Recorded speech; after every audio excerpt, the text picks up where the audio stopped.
Mesdames et messieurs, bonsoir et bienvenue.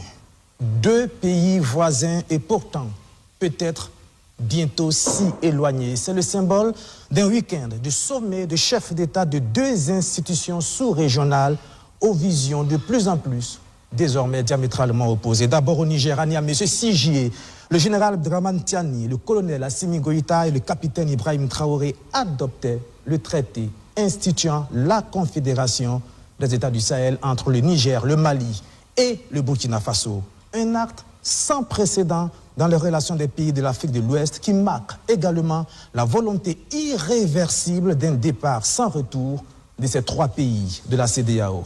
Justement, l'écho va se faire entendre chez le voisin juste le lendemain à Abuja, au Nigeria, ce 7 juillet. Le sommet des chefs d'État de la CEDEAO égrène les implications politiques, diplomatiques, sécuritaires et économiques du départ définitif des pays de l'AES de la CEDEAO en brandissant le chiffon rouge de l'instauration des visas. Quels sont les enjeux majeurs de la Confédération des États du Sahel? Quels sont les pièges à éviter pour le succès de cette organisation? Comment va se terminer le bras de fer avec la CEDEAO? Et surtout, qui va gagner la bataille de l'opinion? Une bataille des législatives, elle, perdue par le Rassemblement national en France.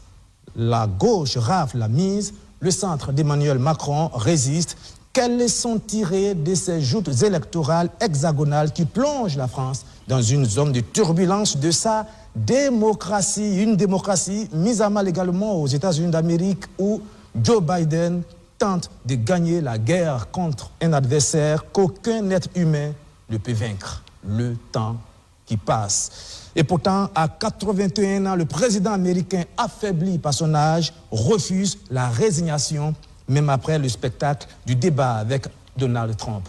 L'âge peut-il être un handicap politique? La plus vieille démocratie du monde est-elle en train de s'africaniser?